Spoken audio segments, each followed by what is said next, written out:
Welcome to the Sorcery Podcast, your sacred space to delve into spiritual tools, topics, and practices that will illuminate your path of soul remembering and healing.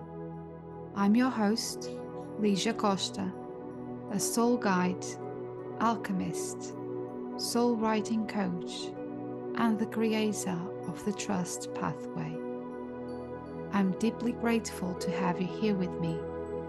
Together, we will embark on a profound exploration of self-discovery and healing, unlocking the secrets that lie within. Hello, and welcome to another episode of the Sorcery Podcast. Today, I have Lili Badcock with me. She's an amazing singer, and I met Lili, back in 2020. We've been friends on Facebook like what it feels forever. And I was actually interviewed for her podcast back then. And I've been following her journey, and I'm so in awe with her amazing progress and the amazing healing she's bringing into the world. I'm sure she will tell you everything about it. We already backstage It was a chatting. vibe. It was the vibe already. We were already chatting along. And already was so much coming through that we just have to go for it. And Lily will tell you all about how she had the awareness that she always knew her soul's path, but wasn't until she went through various spiritual awakenings, through grief as well and mental health, that then she realized that music and singing has been part of her DNA all of her life. So I'll pass on to you, Lily. Do you mind introducing yourself to us? Not at all. Thank you so much for having me. So, I am Lili Badcock. I am a professional singer and also a master sound Reiki healer, which basically means I sing Reiki. So, where most people use Reiki through the hands, I sing through my voice to heal people from the inside out energetically. Wow. Um, but then what I also do is run very fun choirs and and workshops and courses because I believe that healing doesn't need to be inaccessible. I want to make it accessible for people. And I really feel like I felt for a while that I'm like a bridge, I'm a doorway from one side to the other. So I like to bring people into this work in a way that feels really fun and accessible and not stressful and not anything where they have to do something weird like stick a crystal in a weird place. They just get to come and sing and do you know what I mean? They're like, a lot of woo-woo spiritual stuff. You're like, wait, I've got to strip naked and do what? There's a lot of very strange stuff that happens. And I I never just heard think of this. I mean, I went down a rabbit hole. Let's just say I went down a rabbit hole because you've already said it. I've always known my soul's path, but I haven't always known that I've always known. So Hmm. I tugged on a lot of threads and was like, maybe this is it, maybe this is it. And especially when the healing part came in, I was like, oh, maybe I'm supposed to be this like spiritual goddess guru type. And, I bought a bunch of floaty dresses and some flowers to put in my hair and was like, maybe that's who I'm supposed to be. I couldn't be that version, but yeah, it took me down a rabbit hole. That's all I'll say about that. But I'm here because I want people to realize that they have the power to help themselves as well as receiving the help and support from whatever external sources they are leaning on, and Hmm. singing is how I do that. Oh, that's so beautiful. And I so resonate because I'm the same. I believe that, healing and helping others could be accessible to Mm, everyone, like it should. Because possibly when you struggled back in the days, we didn't have that support. We yeah, felt so lonely, isn't it? yeah, And I think that's why we have this awareness that we want to make it as much as possible accessible, and so people feel seen and yeah, feel heard as well, isn't it? yeah. So do you want to tell us how you started singing? Were you like the fun 3-year-old that was always with a mic singing Yes, around the house? absolutely. I couldn't, well, my dad used to say I couldn't cross a room without singing and dancing. So Oh. dancing was actually the first thing I did when I was 2. My Mm. parents signed me up for dancing because back then, and I'm going to make myself sound really old, but back then singing wasn't so accessible. You know, Mm. singing was something you did in church and in assembly at school, and and kind of in nursery settings or in school settings, and you would sing, I don't know, Wind the Bobbin Up and, like, the fairy tale songs and all of that. And I always loved to do it. And so my mum signed me up for dancing, and I did enjoy dancing, but I can remember every time there was a show and they were getting us ready to dance, they would use songs that I knew the words to. And then I'd be going, can I sing in this show?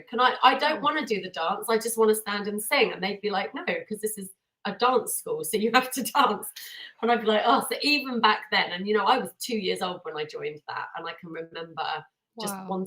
I just wanted to sing the songs, and even I love to dance. I still love to dance, but singing was always the thing. And then, going through school, it was actually unusual to want to be a singer back then. It wasn't like now. I think thanks to shows like X Factor, Britain's Got Talent, Mm. singing has become way more, acceptable and Mhm. something that people are encouraged to do.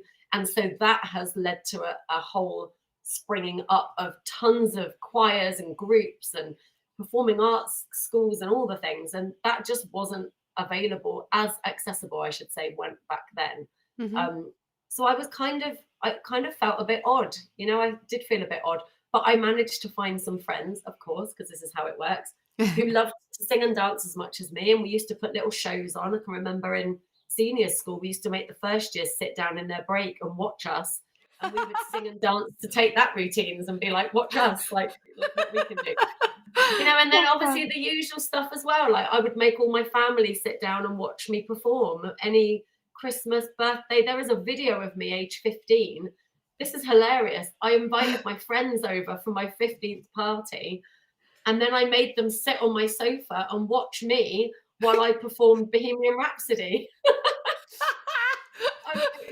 You can't join in. You have to sit and watch me. So that was the early iteration of it, and then it just evolved on from there. But singing has been a constant in my life, and even before I could do it externally anywhere, I Mhm. would always sing in my room. I would get in from school. I would shut my door. I would put my CDs on my little hi-fi, and I would play music for hours, and I would just sing and sing and sing, and also mime a little bit in the mirror and pretend I was Mariah Carey, because why would that? Why wouldn't you? Oh, that's amazing. And when did you find that you could do Reiki through your Mm. voice? Because that's a first for me. Yeah, so this is so freaking cool, and this is going to go in 1,000 different tangents. So I'm going to really try to hone it into a succinct answer. The really short answer is, I'll do a very quick snapshot. So there came a time back in 2013 when I lost my voice, Oh. and I lost it for 3 weeks. And with it, I lost all of my hope. I lost my identity. I lost my confidence. I didn't think, I literally said, if I was a dog, they'd put me down, because there is no point in me being here if I can't sing. Very quickly, though, and thanks to the faith I was raised with, I was like, but I'm still here. So God must have a purpose for me. And if it isn't singing, then what is it? And so I asked that question and realized that, as well as singing, building confidence was something I was really good at, that I really loved to do. And I knew I would always strive to do that. And so this is a very short version of the story, but I basically ended up launching a podcast, which was all about thriving in spite of anxiety, because what transpired was, at that point, I was dealing with anxiety. I didn't know it at the time, but I was living with anxiety, panic attacks, also a level of grief, which then became bigger grief later down the road, and that affected my voice. And I Wow. still don't know if I lost my voice because I had anxiety, or if I had anxiety because I lost my voice. I think it all became a That's- whole big thing. mhm. But I basically started a podcast because I just wanted to believe I could thrive anyway. I wanted to believe that my dreams were not dashed just because someone told me that I had anxiety and just because I felt like my voice had gone. And I set about interviewing people from all over the world, sharing their own stories, which in turn helped to inspire me. And one of the people I interviewed was the founder of the Sound Reiki, what do they call it? The Sound Reiki Institute. And it was Catherine Varga. And I was like, oh my goodness, this person moves energy with her voice. And by then Wow. I'd already begun my studies into self-development, spirituality. So I was aware of Reiki and I was aware of energy healing. And Hmm. suddenly there was this woman telling me that I could heal with my voice. She gifted me the modules for her Oh. course as a thank you for having her on the show. And I mean, that podcast was such a gift. I was gifted so many things by so many people as a reciprocal thing. Um, and a lot of people offered me things that I was like, oh, I don't know if I'm going to get into that. But something about the sound Reiki made me go, I think I need to look at this. Insanely, the sound Reiki gave me back my voice. So Wow. I lost my voice. I did get it back. I rehabilitated it because I was a vocal coach and a pro singer, right? So not only did I have the knowledge, I also had the contact. So I had already got my voice back, but I'd always felt like it was capped. It was like, Mm. this is my voice. Now I got it back and it's not the same. And I had grief around that. Yeah. And doing the sound Reiki gave me back the access to my really high voice that had completely gone. And that's really what got my attention because I was like, man, I'm channeling something that is giving me back my voice when none of my knowledge of the voice was able to do that. None of my knowledge of mindset was able to do that. But something about the connection to spirit and to source and that intent to channel good healing energy gave me back my voice. And I mean, that's a very short version of the answer, but yeah, that's it. Wow. Seriously, I never heard about, Reiki being related with your voice. It's very, It's very very new. interesting. Okay. Catherine is the founder. She's channeled this work. She is a Reiki master herself. So it's Catherine Varga and Heather Hannon together run the Sound Reiki Institute. I'll give you a link. So if anybody wants to check them out, they can. They are beautiful souls. And I took their course, and really what's come out of that is my own version of the Sound Reiki. But then I think everyone I've met who does Reiki also channels their own version of it. So I think that's how this stuff works. But yeah, what I learned in that course is really what made me the healer. It didn't make me the healer. It helped me recognize that healing is what I'd always been doing. I just never had any like conscious knowledge of it. So they were able to fill in those gaps for me and to explain why I was able to do what I was able to do. It explained why the choir that I've been running for 17 years felt like an entity all on its own. It is an entity all on its own. It's an entire energy that I just have harnessed and I'm channeling along with it. And Mhm. their course made sense of that for me.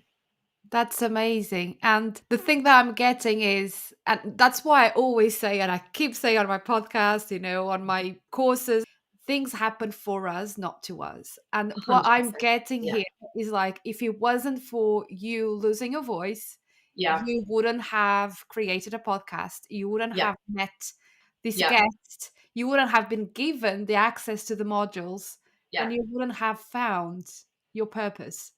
I wouldn't have the business I have. And the really crucially important thing, and this is so relevant to Soul's Path, Mhm. is that prior to me losing my voice, all of my sense of self-worth was in my gift. It was in Mm. my ability to sing. So when Yes. I lost the ability to sing, I thought I had lost my sense of self. I thought I completely fell apart and I thought I didn't matter. And I thought that I didn't have a purpose anymore because I'd lost it. It's not Mm. possible to lose your purpose. That happened. And I'm getting the hiccups, and I'm learning that's an energy moving thing. Yes, it is. So I'm getting that as like, that's a green tick that yes, you're absolutely right. And you know, I have had to be reminded of this, and I feel like my spirit team, I feel like they have a huge sense of humor, and Hmm. they must have the patience of a saint, because I think it's taken me a while. I go round and around and around, but I have had to learn several times over that my ability to sing is not what makes me important. It is the tool I've been given to deliver what I'm able to deliver. But Mm. there came a time where that was taken away, and I had to. It was taken away because I had to recognize there was more to me than just my voice. Now, my voice is powerful, and it's an Yeah. enormous part of what I do, but it isn't the only thing. And the most Mhm. recent example I can give of this was this time last year. I launched Sing to Heal Limited. I officially put the flag in the ground. I made it a company. So I've been doing this for years, of course, but last year was the year where I was like, now I'm going to tell the world, and I'm going to make it limited. And so it's registered on Companies House, and it's an actual thing. Yeah. And now I actually have to behave like a real grown up with a business, like it was all those things. And so much happened around my acceptance of this is what I can do and this is who I am. And the biggest thing was I ran a retreat in October, and it was the Sing to Heal retreat. Now, I had done retreats before, and I'd always called it something different. This was the first retreat that I said to people, come and I will heal you with my voice. Like, this is Sing to Heal. You will heal through singing. And Mm. guess what? I lost my voice. I got sick. And Oh. on the journey down to Devon, which is where it was, I lost my voice. And by the time I arrived, there was no voice, literally no voice. And I was like, oh my God. And I was asked to face the fear once again. Because guess what? You think you've come through your lesson, you Mm. think you've learned your lesson, you think you've had your challenge. Mm-mm. That's going Mm. to roll around again. It's going to keep coming around. And not because the universe hates you, and No. not because God is mean, but because even though the situation is the same, you're not. You are not the same person. And so Mhm. when I lost my voice last year, I was a very different version of me from the version of me that lost her voice the first time. That version of me immediately went into fear and Yeah. victim and why me? And oh my God, I don't matter. And oh, you should just beam me up now, because what's the point? The me of October last year was like, how curious. We are running a Sing to Heal retreat, and we are driving to the retreat, and And we have lost our voice. Why, what do we need to learn from this? And in I have instilled this belief that it all happens for a reason, right? Mhm. Just Yes. why is this happening for me? Why, Mhm. what is the lesson here? There is a reason why I am being asked to facilitate a Sing to Heal retreat with no voice. I mean, it felt like a sick joke. I was like, really? Spirit guide, seriously? Like, Jesus, take the wheel. Like, give me back my voice, seriously. So I sat with it. I had to sit with it. I had a 3-hour journey. So I'm in my car, and I'm thinking, why am I going to this retreat? Like, what do I do? Do I cancel? Because, Mm. very real human emotions came up. You have sold a retreat to people that has promised them singing, and you can't even speak. So do you refund? Do you cancel? I had a very strong no. That is a very hard no. It's going ahead. So I was like, okay, then how does this get to go ahead? How do these people get to have the epic transformation that I had intended for them if I can't sing? And the answer I got was, because it was never about your ability to sing. This is a lesson that you matter regardless of what has been taken from you or what you perceive has been taken from you. And I realized very quickly that, you know what? I can facilitate epic transformation and not sing one note, because I can be the example.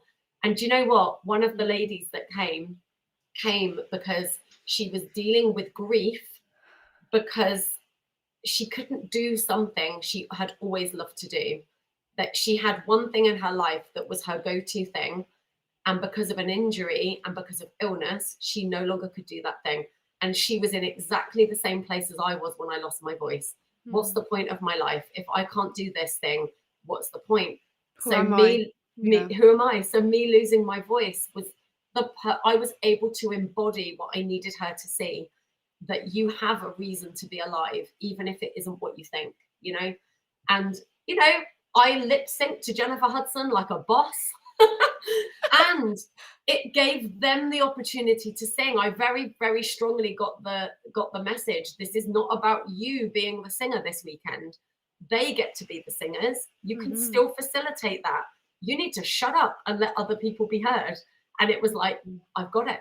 I've got it. We can do that, you know? And it was a really powerful way to kick off the retreat, because they also walked in the door and were like, oh crap, you have no voice. You know, how is this going to work? And because I'd already worked through it on my journey in the Mm. car, and on my spiritual journey, I was able to say, no, we don't subscribe to fear. And this is such a mantra for my life. I do not subscribe to fear. I do not subscribe to any kind of victim mentality. Mm. And if I fall into it, because I still can, because I'm human, I Yeah. very quickly recognize that's where I am, and I opt out of it. I don't choose to stay there, you know? And that's where awareness comes from. And Yeah. that's the most important thing. I always say, you can be your own healer. Yeah. You have the Yes. power. And it 100%. all starts with having the awareness. Yeah. Where you go, like, what are the archetypes you fall into? Normally we go into the child archetype or the victim. Yeah. Always. Because Yeah. that's the ego talking. Of course. And we are humans, but yeah, that's very, very inspiring. And again, like, I can't help but think how our spiritual guides are so sarcastic in the way that they teach us or Yeah. guide us to learn our lessons. Mm. And you know, the run up to this, I had started to get a little bit. I can't think of a word that isn't swearing. I just felt like I could elevate above my human experience. Mm. And it was like, oh, I'm a healer now, darling. Don't you know? I can heal people with my voice, and I'm going to float around in the world and be this wonderful healer. So they were like, no, let's just take that away for a minute. Let's bring you Mm. back down to earth. You're supposed to be grounded in your human experience. You know, I spent quite a big chunk of my spiritual awakening feeling quite put out that I had to be the human. It was like, listen, if I'm this golden ball of energy in the ether, and I'm limitless and I can't die, why on earth have I got to come and do this? Like, Mm. being a human is hard, and I don't want to do it. And I was in that kind of child stomping her foot, Mm. I don't want to do this. And it was like, but you've signed up for this. You're here for a reason. And actually, one of my really dear friends, who I've never met in person, by the way, it's another online connection, which I just love Mm. online for this. But the very gorgeous Sabrina Piergrossi said on one of my podcasts that she believes we are all source fragmented. So Oh. source fragmented itself and blasted itself and put itself here on earth to find its way back to a whole. And we Mm-hmm. are all fragments of that. And I love that. And it has saved me so many times, because it's like you're just a fragment of the thing you thought you were praying to. You have it within you. It's not external, you know, and such a powerful image. And who knows if it's true? Nobody knows. Anyone that tells you they've got the truth, they don't. They have their version of the truth. And if it works for them, amazing. But Yeah. you know, we cannot keep moving forward with a chosen few jumping up into a throne going, I've got the answers. We've all got the No. answers, and it looks different for all of us. And you get to seek your own faith, you get to seek your own answers, and you get to align with the people who are saying the things that feel good to you. And that's what I've learned. And Sabrina's one of those people for me. And that's beautiful. When you said that, I just had chills, Mm, because no matter what the religion or faith you follow, the basic or the foundation of it all is that we are one, yes. right? That we are brothers and sisters, that we Yeah. are part of one, we are Mm, all whole, mm, that we are one with God, the source, mm, mm, and it makes sense, visually, mm. seeing the fragments, just spreading across the earth. Yeah. Yeah. It just, that visual is, I think, is easier to process if like for someone like trying to picture, okay, I'm a whole, I'm one, what Yes. does that What does mean? that mean? Yeah. Yeah. Yeah. So I think it's very, very powerful. And as you said, it doesn't matter the faith, but it's what some people don't see it or don't recognize. And I think maybe you went through this as well, as you were talking about it. At some point the ego, it's so strong that sometimes we believe they are above Yeah. other humans. Yeah. And we see that with some, I'm not going to say it's everyone, but some Mm. spiritual gurus, some spiritual coaches that label themselves as priestesses and priests Mm. and all of those labels, which Yeah. again is ego. Yes. And they think they are the truth, they know the truth. And if you Mm. don't agree, there is no conversation there. You're like Right. cancelled. You're cancelled Yes. straight Yeah. away. Yeah. And that's not unity, that's disconnection. Exactly. That's against what we are here to talk about, which is Yeah. spirituality. And it doesn't Yes. matter spirituality. You can be religious or not. Mm. Spirituality is the faith, whatever your faith is. And Yeah. it's all go back to one. So I love that. Thank you so much for sharing that quote. It's really, really, You're welcome. yeah, so It powerful. felt it just felt like truth when she said it. I Yeah. was like, "Oh, yeah. I really think that's what it is." And I don't know, but it feels good. And, Yeah. I can just see 111 on the timer. That feels like a sign. I mean, Woo! you know, but I also think, for me personally, I'm really loving that people are moving away from this guru mentality.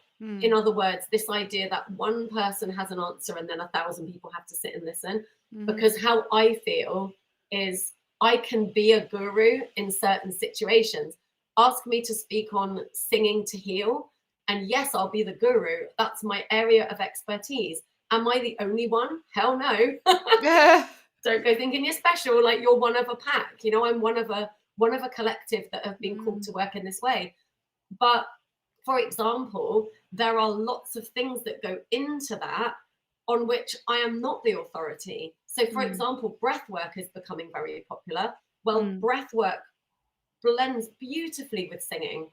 And so somebody else that has studied breath work a lot more than me would therefore then become the guru of that. And mhm, then the mindset piece, that's a different kind of guru. The yeah. finding faith, that's another kind of guru. Like we all have the ability to be an authority on something. Mhm, And we all are meant to fit together like a puzzle. And mm, that's all it is. And I kind of used this analogy the other day. I was talking with a friend and I said, because I talk a lot about we're puzzle pieces to fit together. I've been guilty in the past of trying to manipulate my puzzle piece. So my puzzle piece comes with a little jutty out bit that fits into something else, and it comes with a little cut out bit that someone else can fit into. But I've been guilty of trying to fashion another piece of the puzzle that mm, actually was never supposed to be there. And then that means you don't fit anywhere because you're not putting the emphasis on the thing that makes you you. And yeah. that is your soul's path. And I think in terms of soul purpose, or whatever, however you want to describe it, it's kind of been taught in the past as this mystical, magical thing we have to go Mm, out and find. Like people go to Bali to find themselves. Yourself is not in Bali. Yourself is you. It's who you are right now, and it's who you've always been, and it's the things you have always done. And when you are afraid that you're not enough, you are going to try and change the shape of your puzzle piece because you're going to try and make it match someone else's puzzle piece because you think yeah. they are the blueprint. They're not the blueprint. There is no blueprint. There's just one puzzle to complete, and you Mm, are the one piece that fits. And so you just have to embrace what your piece looks like. And my piece looks like singing, healing, F bombs, shenanigans, like silliness. You know what I mean? Like, and for so long, I was like, oh, I can't be a spiritual person because I'm too chaotic. I'm too loud. I swear too much. And it's like, well, okay, well, you wouldn't be for that for everyone. But I found a whole tribe of people that absolutely love me for that because they're like, oh my God, me too. you know? yeah. And I love your Mhm. energy. Like, you're so bubbly. You're such a bubbly person. I love Yeah. it. Even like your post on Facebook, you always bring some sort of sarcastic vibe, and I Yes. love it. I A bit of absolutely love it. joy. Yeah. I think there are, so I channeled this once when I was in a very dark place actually, and I was doing the washing up because my dishwasher had broken. It was the pandemic. It was a very dark time. Oh dear. And as soon as I put my hands in the water, I felt like I was getting these messages. And Mm. water is, I've since found out, water is a brilliant um, connector of source energy. It's like people get these, epiphanies in the shower, for example, or when sat Yes. in the bath. And I was doing the washing up and I was listening to Gabrielle Bernstein, who's a very calming, peaceful energy. Mm. And I literally said to myself, see, you can't be a spiritual leader like her because she's really peaceful and you are chaotic and crazy and anxious and loud. And therefore, you can't be the spiritual person that you think you are. Hands went in the water. And I just got this image that there are three types of warrior. I got the word warrior. There are warriors of peace, warriors of strength, and warriors of joy. And it's like you are going to be one of those three, but the three make up the triangle that's required. We all need all of it. We all need peace. We all need strength. We all need joy. And if you're a warrior of joy, you get to pour into the people that can't access their joy. If you're a warrior of peace, you get to instill peace in a person that has forgotten where their peace lies. And if you're a warrior of strength, then you get to be the example of strength for someone who is being asked to face something that they don't think they have the strength to face. And we all need each other. And it was like, Lily, you're a warrior of joy. You Oh my bring the god. joy. I'm You're actually supposed getting tearful. you're Oh. supposed to be fun. You're supposed to be stupid and silly. And guess what? I work with people who are very peaceful and extremely strong, and they have forgotten how to laugh. They've forgotten how to be joyful and childlike. And those That's people me. teach, right? But those people teach me, like when I forgot how to, because I was a warrior of joy, for a minute, I thought that meant I always had to be happy. So when anxiety hit me and I was depressed, Mm. again, I was like, then I don't know who I am. I can't access my joy, and now I can't access any of it. Well, guess what? Gabrielle Bernstein, who I believe is a warrior of peace, showed me how to access my peace. The warriors of strength in my life showed me how to be strong. And accessing my peace and my strength brought me back to my joy. Can you see how it all fits together? This is why we all matter, Oh my however god. we're made. I swear to God, I'm like, I'm so like tearful. Tears start coming to my eyes. Was because it felt so truth. It feels so true, It and feels that so truth. Oh my that came gosh. through. That came through at a very very dark time. That was the pandemic year. That was 2020. That was, so. This is crazy Mm, for you guys listening. We've realised that it's almost 4 years to the four day years. that Yes. we connected. 4 years to the day that you came onto my podcast. Yeah. 4 years to the day that Today. Yeah. it, Not today. To the day. Okay. to the day, yeah. But it is Wow. 4 years today, to the exact day that I lost one of my best friends, Mm, who was such a catalyst for this whole spiritual awakening of mine. Anyway, Nunu, mm, I'll give her a shout out. It's 4 years today that she passed. And, it's the timing of this is nuts. And so that 4 years ago, I was navigating the pandemic with everybody else, but I had also just lost my best friend. Having watched her, I don't like the word battle, but people use the word battle. She had cancer, right? So for mm, 6 years, that was her journey. And I watched her for 6 years and then we lost her. So you get delayed grief, you get anticipatory grief before you have the actual grief. yes. And Yes. I don't know what's worse, because then I've met people who have suddenly lost someone with no warning. And then that brings a whole element of shock, which I'm thankful I didn't have that shock, although it was still shocking when it happened. There is no happy medium. There is no good No. way to lose a person. There I is no was good on. age. Yeah. No, I was at the other spectrum actually. Mm, I lost my dad in a car accident. right. So And exactly the complete opposite. total shock. It wasn't his fault either. And Yeah. funny Yeah. enough, I received a letter yesterday from the court after 2.5 years Mm, to actually acknowledge that the other driver was right. guilty. Wow. Yeah. And it's been very emotional. I've been very Mm, emotional since yesterday because it like reading those 10 pages or so mm, with so much detail of how his body, how the injuries that he incurred yeah, that led him to die, yeah, and how the accident happened. mm, It just brought me back yeah, of to course. that day where I got the call to say your dad passed. Mm, And the thing is, he had cancer. He mm, was recovering. mm, He was a smoker. He had mm, heart problems. None of it took him away. yeah, yeah.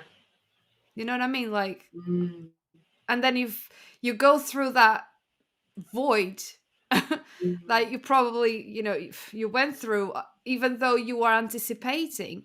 But yeah, we just go into this void like, why? yeah, I need them. yeah. I still Mm, need that person in my life. And we become a bit selfish. yeah. But yeah. I have a story to share around that. So this was when my friend was still here, Mm, but we already knew she had cancer and we already knew it was terminal. And then another friend of mine lost her dad, mm, and similar similar to you, but not exactly the same, in that her dad had a number of things that were making him unwell, and therefore a number of things that could have possibly led to his passing. mm, But ultimately, what took him was something that very suddenly came on mm, and just did it. And then it was none of the things they thought. So very similar in that way, right? yeah. And I was talking with my friend about this because I said, when I got the call to say, because we found out he had this new illness and that it didn't look good. And then it was not a very long time before he passed. But when we got the call to say he was very unwell, my reaction to that was to pray. Mm, And so I began to pray, and my prayer started out, please make him better. Please let him stay because his family need him and he's still young. And, the prayer was, don't take him away, don't let him leave. And as I was praying, it makes me emotional. I got a message that said, you don't know what you're asking. mm, And I was like, oh, like, what if where they go is exactly what's meant and it's mm, better than here, you know? So then I changed my prayer. And so my prayer then became, please just bring peace to his soul, bring peace to his family, let them all be as okay as they can possibly be with mm. whatever has to happen. And he died very soon after that. And I said this to my friend, who obviously at that time was facing her own Grief. mortality. Yeah. And I said to her, what do you think about that? And she was like, I think that's so profound. Mm, And I think that's beautiful. She it said, because is. I feel like that's, and then after she died, I had a number of dreams with her. And one of the best was a dream where I dreamed I was her going through what she went through. Oh, And wow. in this dream, I was told I was dying, and I knew I was dying. And as I went through the dream, I had all of the feelings you would have if that was you. And I remember feeling very at peace with it throughout the whole dream, and very pragmatic, and I was doing all the practical things to prepare myself and others and all the things. And then at the point in the dream where my time had come, I suddenly got very afraid, and I began to cry, and I was screaming, and I was saying, I don't want to die. I don't want to die. I'm still young. I've still got all these things to do. I'd even written letters. I was like, I'm a nice person. I've written letters to people like, don't take me. And she appeared in front of me, nose to nose. She was smiling. She looked so peaceful. And she said, it's not death, it's a graduation. And then I wrote, Oh.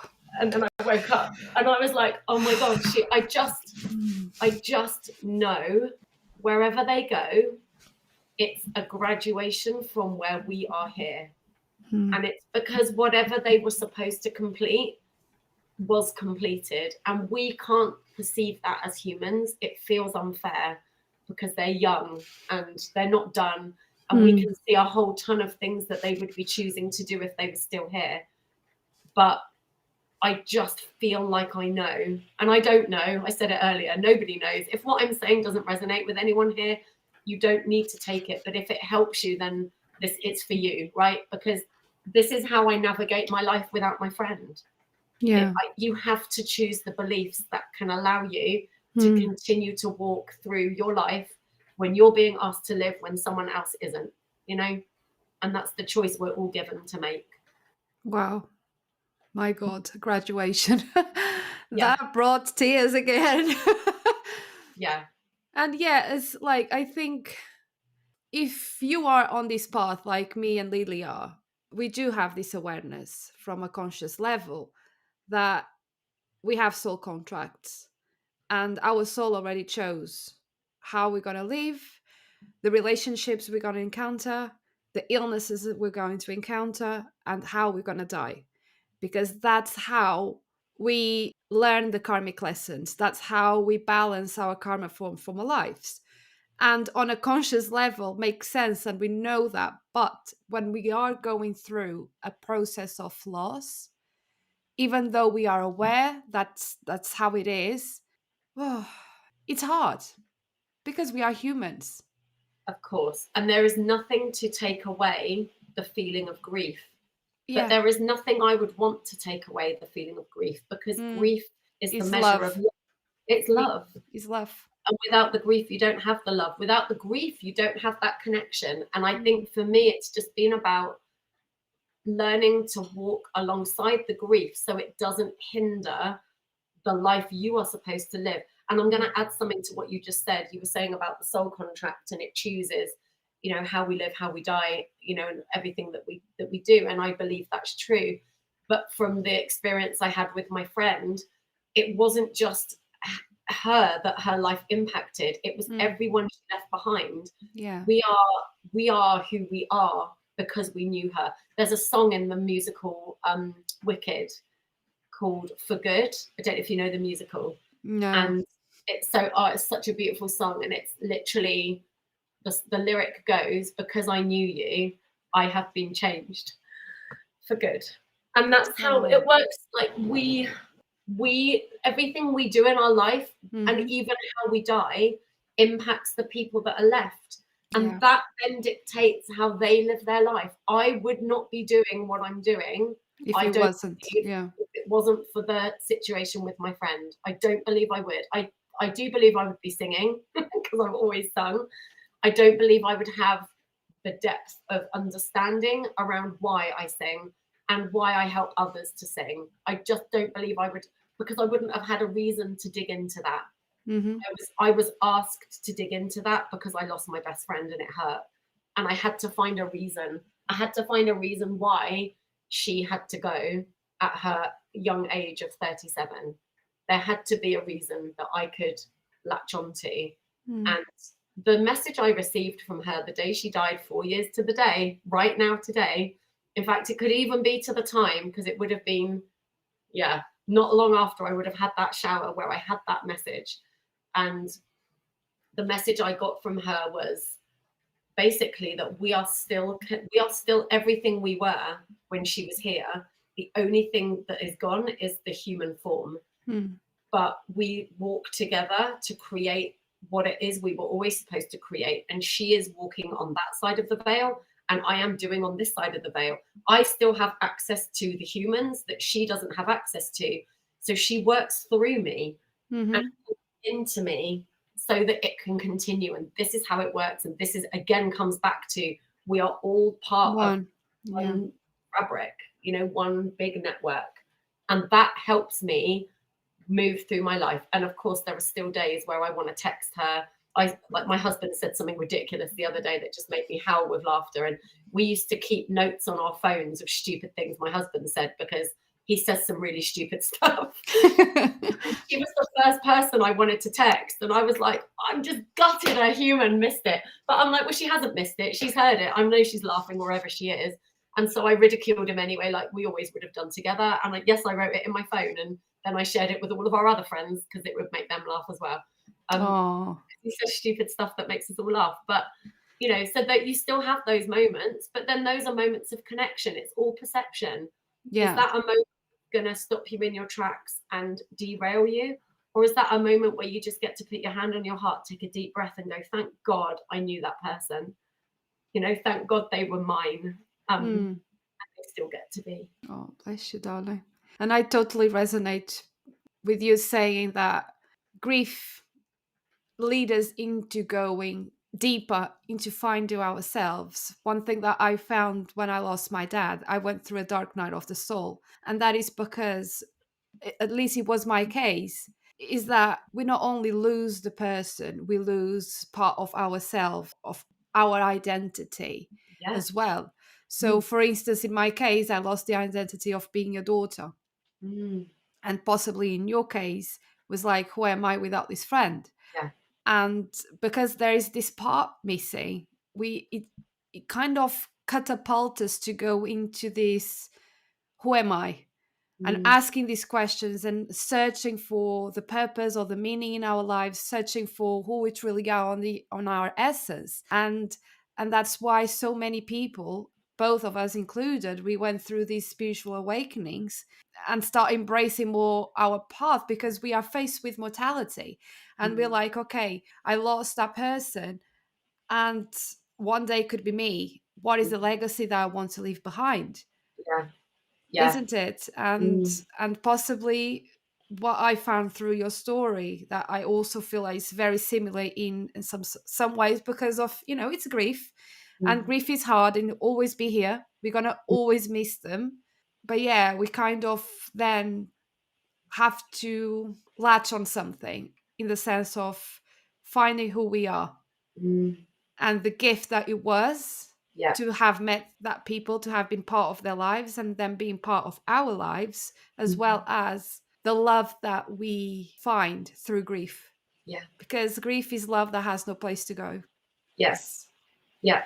And the thing about grief as well, grief is always associated with, or often associated with loss. You grieve when you lose someone, or you grieve when Yeah. someone or a pet dies, or a relative, or Mm, whatever. But actually, grief is also the grief of something that a life not lived. mm-hmm. So, when I lost my voice, I grieved the life I thought I was going to have when I thought I could be a singer, and Mm-hmm. it sounds Yeah. silly, No. but when you lose a person like a parent, you're not only grieving the loss of the human, you're grieving the loss of your life as you knew it. Your life is Yeah. never the same after that person leaves. So you're grieving that as well. And that's your familiarity, and that's your safety, and that's your Mm, stronghold, and your groundedness. And it derails you. And this is why I'm so passionate about this work, because the work that I do is, it's grounding in faith, and it's grounding in belief of something that you can't see mm, but that you can feel. And so then that encompasses, my friend who I can't see anymore, but I can feel her. And I speak about her often. And so then she didn't die. She's still yeah. alive. So many people know her that never knew her because they're like, Nunu, I've heard you speak about Nunu. And it's such a huge part of my story. And I sometimes worry that I talk about her too much. And then I'm like, well, if people don't like it, don't listen. It's how I am able to move forward in my life. It's how and it feels expansive Mm, and freeing. It doesn't feel restrictive or that I'm holding myself back. And I think yeah. ultimately that is what she would have wanted.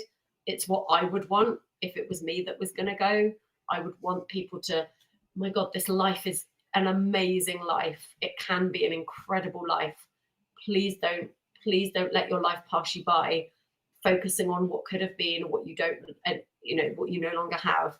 Acknowledge that, let the feelings be the feelings, and then go and do your best to live your life, because that is their legacy. That's how you honor the people that have gone before you honor them True. by living your life to the absolute max, especially when you feel like they weren't able to you Mm, know true. That's so powerful. But another thing that I read, like, about you, and I love it, is how you found that singing and using your voice is like reconnecting to your inner source. yeah, And I yeah, found that so powerful. yeah, Would you like to expand on that? yeah. So again, this was completely subliminal for ages, and it's only in hindsight now I can look back and go, wow, every time I was having a hard time at school, every time I had challenging friendships, every time I was mad at my parents, every time I Mm. was dealing with something emotional, I would sing. And I don't know that I don't think I ever consciously thought, I'm feeling sad today, let me sing to feel better. I just sang Mm. and I felt better. And I only realized that that was a thing the day Nunu died. And it was because I was taking a shower. I just received the news. I was listening to a playlist that we had all made together because right at the end of her life, they said the meds they were giving her were going to sedate her to a point where she would no longer be able to communicate, but she would still be able to hear. So they said, let's play music because music is still, I mean, how beautiful is that? I when you know. when no other communication works, music still speaks. I just think that's so powerful. And so we put this playlist together, and she had contributed because she did this before she had got to that point because they'd Mm. obviously prepared her for that. In fact, there was an amazing point where they'd already said that she would no longer be able to communicate, and yet Usher came on, Yeah, by Usher, and she fist pumped the air. Oh. I was like, no, she's still in there. Like she's still here and she's still jamming out to Usher. But I was listening to the playlist because I was like, what can I do that's going to make me feel close to her? And of course, for me, it was going to be music all the time. Music and Mm. nostalgia is so powerful in itself and has always been a source of comfort for me. And if I am feeling depressed about a situation that is current, I Mm. can play music from a time where I wasn't feeling like that, and it will bring back those feelings of joy and happiness and excitement and hope and elation and all the things. So I put the playlist on, and the first song that came on was absolutely what I would call a new song. It was the song we used to dance around to in our underwear when we were getting ready to go out. So I was crying, but I was just smiling as well. And it was just all the feelings at once. And I can remember thinking, because I was obviously crying, and I can just remember going, wow, I'm really sad. Like, I'm really sad, Mm. but I feel like I'm being hugged. Like, I really feel like I'm okay. And it was such a beautiful and weird, I was like, wow, this is such a weird feeling. I'd always associated crying with I'm not okay. I'm crying because something is wrong. And of course, something was wrong. My friend had died, but I didn't feel like anything was wrong in that moment. I felt Mm. like I am grieving my friend and I feel okay. And both of these things are true. So that was the first message she sent me. You can have both. You can be grieving and you can be okay. You can be Yeah. sad and you can access joy. You can feel it all. You're an amazing human and you have the capacity to do that. And it doesn't mean that you're cheating on the true feelings. Mm. How people feel, isn't it, when they first laugh? I'm sure you had this. The first time something made you laugh after you lost your dad, you Mm. probably caught yourself and you were like, wait a minute, no, I don't want to laugh. How Yeah. dare I laugh? There's nothing Mm. to laugh about. But both get to be true. And then something really strange happened because a song came on, like song after song. I was like, oh, it's Nunu. Oh, it's Nunu. And then a song came on, and I can't explain it except the minute the music began, I just felt, it was like, oh my God, I just love this music. And I was like, this music I don't know if you ever get this, but there are certain songs and certain pieces of music that you just go, oh my God, I love this. Mm. Like, this feels like my heart, this feels like something magic. And that's how I felt. And yet I didn't recognize the song. So while I was feeling like, oh my God, I love this music, the other part of me was like, wait a minute, this isn't a new song. What's this doing on the playlist? And then I remembered, well, it wasn't just you that made the playlist, it was all of our friends. And this is obviously a song someone else suggested. So I was like, okay, cool. The really weird thing was just before that song came on, and I was obviously grieving and crying, what was going around in my head constantly was, I don't understand how this works. I don't understand where you've gone. I can't feel you. I can't see you. It's not how I thought it was going to be. Obviously, I knew she was going to die. So I'd had some idea of what I thought that would feel like. Because I thought we'd had all these conversations, because I thought I was connected spiritually, I honest to God thought I'm going to be okay when she dies because I'm going to feel her. And I Mm. didn't feel her, not one bit. I was like, everything just feels the same, except you're gone. So then I was like, for a moment, oh my God, nothing is what I thought it was. and that's dysregulating, right? So Mm. the narrative in my head was, I don't get how this works then. If I can't feel you, how does this work? Where have you gone? I don't get it. And then this song came on, and I had that feeling of being hugged, and oh my God, I love it. And then my ears tuned into the lyrics, and it was the chorus. And the lyrics said, I will wait for you, over and over again. And it's Mumford and Oh, Sons. And the chorus is literally, I will wait for you. He just keeps saying it. yeah. And I was like, oh my God, she's going to wait. She waits. They wait for us. Time means nothing where they've gone. Mm, So they are waiting for us. So we don't have to wait for them. We don't have to put our life on hold. We don't have to stop what we were doing. If anything, we have to throw ourselves into it mm, with them on our side. If you've got someone on spirit side, my God, you are gifted. You are blessed. You've got mm. turbo power in your backpack. um, and that's when all the epiphanies went. I was like, oh my God, I'm getting messages in music. Oh my God, I've always had messages in music.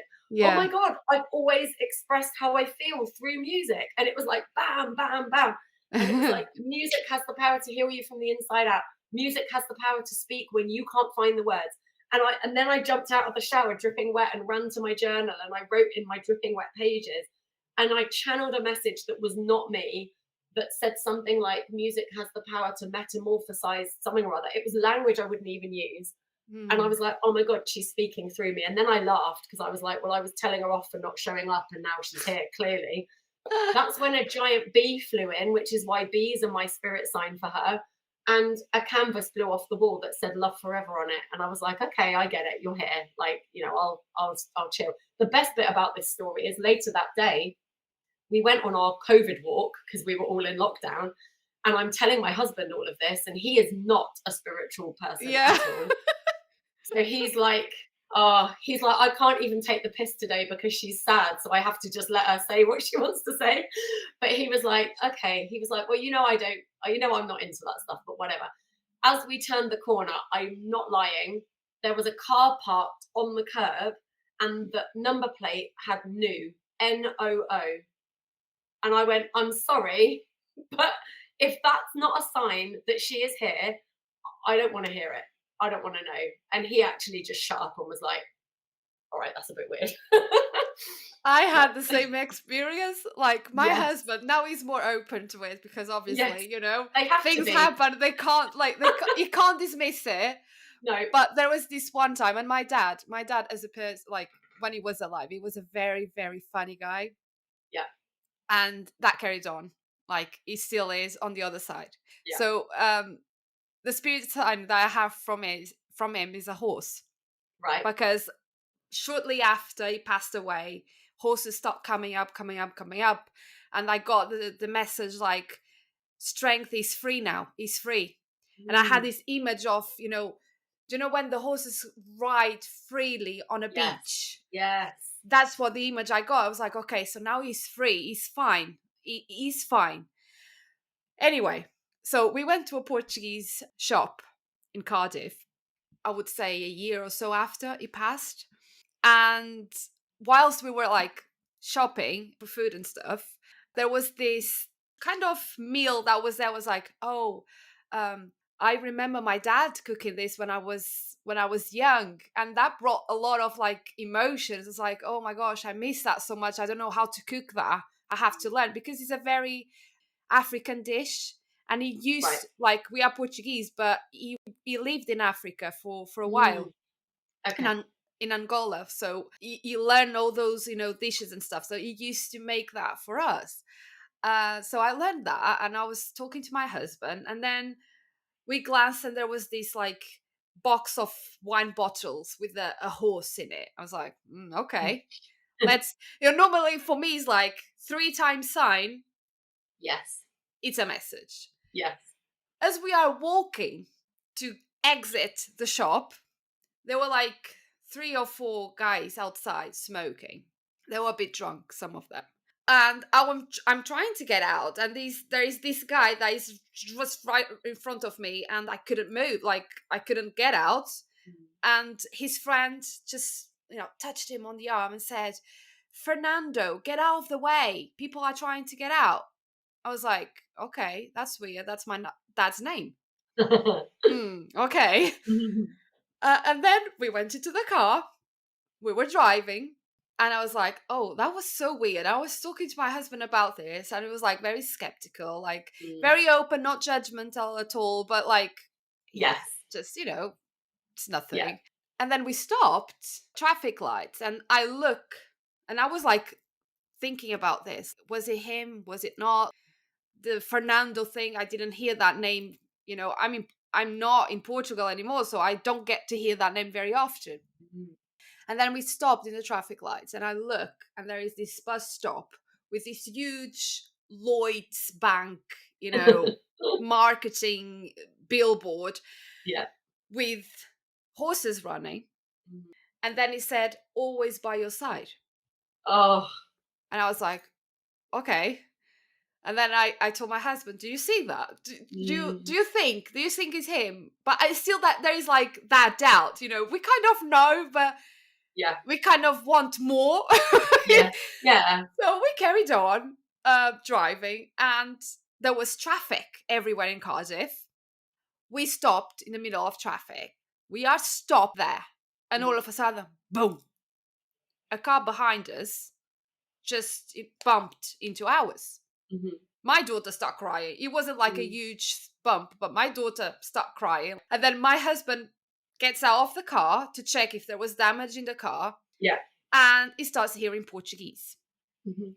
So the guy came out, oh, I'm sorry, I'm sorry. Da, da. And then he starts telling off the co-pilot in the car, but he Right. start telling him off in Portuguese. Yeah. And my husband was like, oh, are you Portuguese? And then they start talking in Portuguese. And he said, oh, in Portuguese, he said, oh, I'm so sorry. I was distracted by my buddy, Fernando. Fernando was annoying me and I got distracted. I was like, okay. Yeah. All right. I get it. I get I it. get it. So then my husband's like, okay, we know it's your dad. Yes. Yes. So it was Acknowledge. the guy from the shop, the guy that was in front of me when Yeah. I was trying to get out of the shop. It was the same guys, but they left. We left like a long time. Crazy. So it's Yeah. just crazy that, oh, it's just these things that I then you love it. think, you feel comfort, even You when do. it's crazy and so much in your face. Yeah. We kind of, at least in my case, I feel comfort. Like, yeah, my Yeah. dad wasn't a spiritual person at all, Yeah. when he was alive. But I found it funny that now it connects with me in so many Mm. ways, Yeah. these signs and dreams and things like that. And Yeah. it's very comforting. Yeah. So I had the big bee fly in the Mm, morning she died, and she'd always talked about white feathers. And she even mm, wrote a book series for children, and one of the books is called William Finds the Feather. And because she had a young nephew, and she wanted him to know that that's how he would know that she was mm. okay and that she was still there. But I knew if I had seen a white feather that morning, I would have just dismissed it and gone, it's a white feather. There's white feathers everywhere. Mm. This bee was mutant. It was the biggest bee I've ever seen in my life. And it came in. I don't even know how it got in. It was on the windowsill of my son's bedroom, which is Oh. where I had run to write in the journal from the shower because his was the only room with a desk in it. And Mm. I could barely write for the buzzing. I was like, what is that loud buzzing? So I was like, oh, it's a bee. But and then the first Christmas, there were bees everywhere as ornaments for Christmas trees. And I've never seen a bee on a Christmas tree until No. the year that she died. And I bought a load. They go on my tree now every year. But I do see feathers for her as well. Mm. Um, and I just think you're right. They give us these signs, and we're like, oh yeah, but maybe just another sign. And like Mm. your story is such a perfect example of, okay, well now I'm going to have to crash your car to make you take It's notice. like, Like, pay attention. I'm just yeah, telling you, I'm here.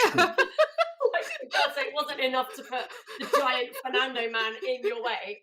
Like, we're going to have to bump your car to really get you to pay attention. They I must have know. such a laugh.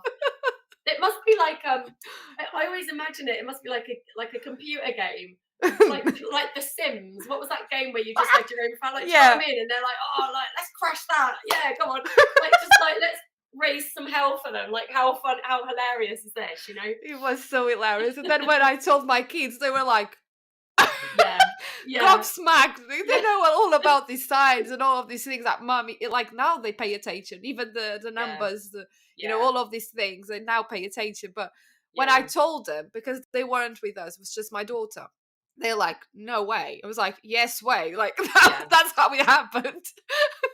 And here's the thing, right? I went camping with my kids maybe a year, or I think it was a year after she died. And this is interesting. So we had booked our normal campsite. At the last minute, we couldn't go. There was some kind of sewage issue. I mean, you're not going to question that, are you? It's like, no, Mm. you're all right. We're not going to come. So my friend booked a different site, and it was the only one he could find. And we ended up on this farm. And I remember I was setting up the tent, and my little Freddie came running over. Freddie's like my little spiritual boy, and he loves new signs, and he's always bringing me feathers. He would bring me feathers from Oh, inside the house. Like, it's so weird. But he ran up to me with an armful of white feathers and wow. was like, Mum, he was like, look at all these new feathers. And I was like, yeah, but we're on a chicken farm, so I don't think it counts, because like those are just chicken feathers. But this is the point I'm going to make, right? So, okay, practically, yes, you're on a chicken farm. It's not going to be hard to find a white feather, but that is not the farm we were supposed to be on. That is not the campsite we had booked. It was a Yeah. last minute thing. And here's how I think, because I'm speaking to anyone who's listening, going, it's just wishful thinking. You're just grasping at straws. So what? So what? You know what? That bee and that Fernando and that horse gave us enough hope Mm, that yeah. we could continue to live and get through a day.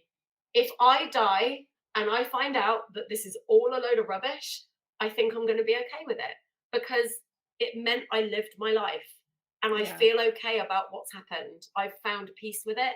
I've come to a level of acceptance. I don't feel regret. I'm Mm, not drowning in my grief. Grief comes yeah. and goes, it comes in waves. I honor it when it comes and I let it pass through. And so what? So what? You have to find your faith in something. And for me, it's bumblebees and chicken feathers. And for you, it's car crashes and men called Fernando, And that is And how we go horses. ahead. And And horses. horses all the time, And that's horses. how we live. And I honestly, as I say it, you cannot, I mean, the experience you had, the experience I had cannot be disputed, even No. by people we love who are cynical. It gets to a point where they're like, yeah, all right, that's a bit weird. Yeah, I know. you know? But I think people worry about that. People worry and go, oh, but what if I'm wrong? It doesn't matter if you're wrong. How does it feel? You can Yeah, trust how you feel. Your feelings exactly. are your GPS. Your feelings are everything. They are the gauge for you to know. And that brings you all the way back to soul path, by the way. Mm, Those feelings of discontentment, disconnection that lead to anxiety and stress are because you're not recognizing your own value. You're yeah. not recognizing that you have a soul path, that you have a calling on your life, and that it is the easiest, most fun, light up thing you can do for yourself. It's It's just those a the roller feeling. coaster ride. It's just It is a and roller coaster ride. yeah, and all the happy moments and all the ups and downs and ebbs and flows that we go through life, Mm, it's because they are preparing us yeah, to embody our soul essence and our soul's path. yeah, yeah, So that's what it is. And yes, sometimes it feels unfair and it feels so painful, and we yeah, go into despair. We are only humans. And yeah. yes, we'll feel all those things. And it's okay. It's okay Yes, to feel. it's even Actually, necessary. yeah, Necessary. exactly. Mhm. Exactly. Yeah. Wow, what a beautiful conversation. I loved it. Like again, we went through, the idea was just singing and Soul's Path, but we knew that this is going to happen, and I feel so happy actually, and I feel honored that today we had Mm, this conversation on the yes. day that you lost your best friend, Yeah. and you got to honor Yeah. her memory today. Absolutely. Yeah. Uh, and I feel so honored for for this, for you to sharing this very vulnerable side of your journey.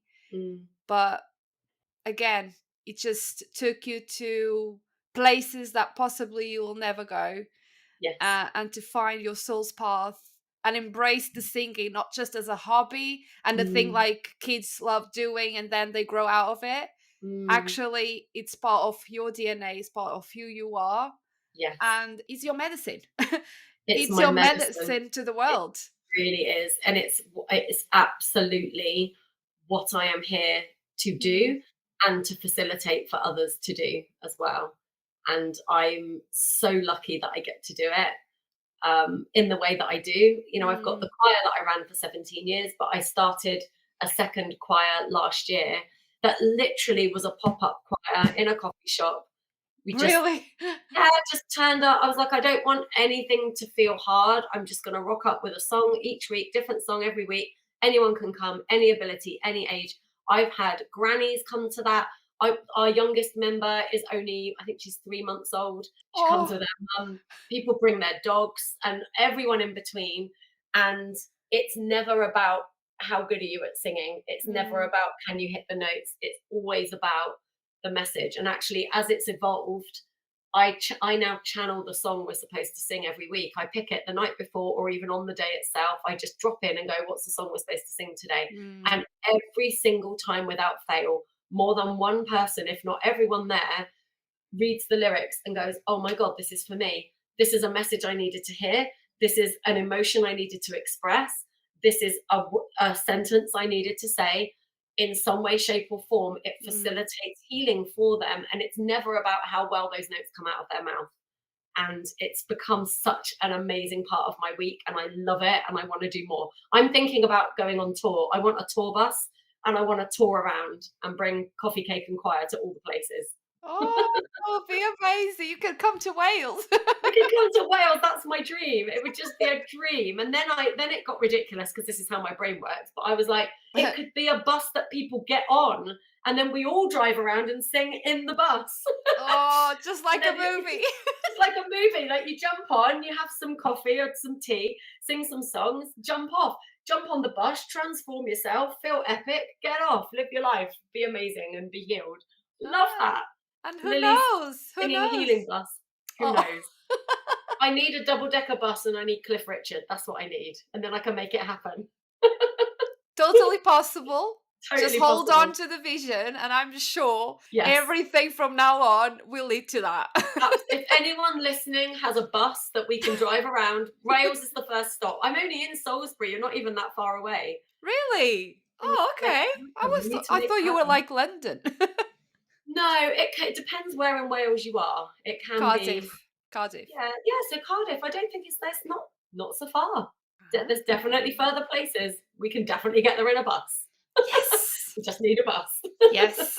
And my singing is not great, but it doesn't matter. It doesn't matter. It really does. But for real, it doesn't matter. And the people that come to me going, "Oh, but what if you can't sing? Oh, but what if you sound like a bag of strangled cats?" If you want to sing, if you have the desire to sing, there is healing there for you. You can learn to sing in tune. That's not even a thing. I can teach you that in 10 minutes, like easy. It's Wow. about the journey you go on when you Mm. realize you can do the thing you didn't think you could do. Because guess what? Then your brain suddenly goes, oh, what are all the other things that I thought I couldn't do? But I've just done that. So now what else can I do? It is an expansive Wow. and amazing Mm. journey, and everyone should be doing it. Oh, I absolutely love it. And so, where can we find you? Online or? Yay! So just type in "sing to heal," 2 TO, so not the number two. Sing to heal. So it's singtoheal.co.uk is my website. Sing to heal on Instagram with underscores. So it's sing underscore to Mm, underscore heal. Facebook, sing to heal, all the things. Send me a carrier pigeon. It could probably still find its way to me. And yeah, I do lots of in-person events, lots of mm. things. And by the way, for anyone really thinking, oh, I don't know if I could sing, I mean, you can. But if you think you can't, you can come to a sound bath. So I host sound baths where I sing Oh, to you. So you don't even really? have to use your own voice if you're not ready to do that yet. You can lie down and be sung to. And the really odd thing about that is it creates what people have called leaking, which sounds disgusting, but it's just out of their eyes. So don't worry. But, but they lie down. It's like a sound bath. You lie on a yoga mat with a blanket. You're guided through a meditation. And the minute I start singing, people start releasing tears. And Oh, it's not sad tears. They're not crying, mm, boo-hoo, I'm really depressed. It just their body release. releases what they don't need. And they get up and they feel better. They feel lighter, they feel more inspired, they get downloads. I've had people tap into spiritual gifts. One girl saw a chimney sweep that was telling her he was looking for Rebecca. So she realized she had like medium gifts that she didn't know she had. Like anything can happen, but I guarantee you will leave feeling better than when you came in, and you don't have to utter a note out of your own mouth. So that's how Sing to Heal is all encompassing. It really meets people where they're at. And Oh. it's done in person, but it's also done online. So wherever you are Oh. listening to this, you can definitely be part of this. So get in touch. Oh, I will definitely get in touch for that. Yay! Definitely. Yes. And I love your singing. You have such an amazing voice. Thank you. I love it. I just love it. It's how my soul speaks. 100%. Oh, love that. Thank you so much, Lily, for coming, to the podcast. Thank you so much for all this amazing conversation. I felt so many chills throughout and then breakthroughs.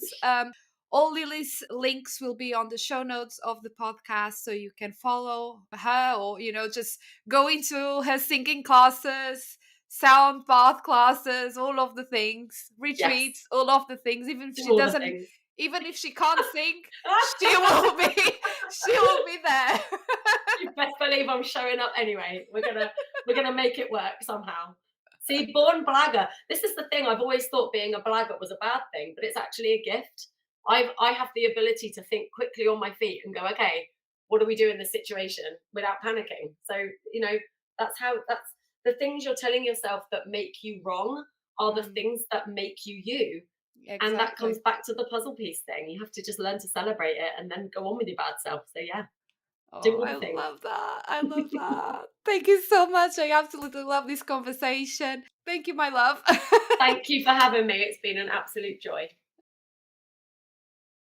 And to finalize this amazing conversation that we had with Lily, I am ending this episode with a soul inquiry from the Trust Journaling deck. And the card that I pulled is from the Soul Suite.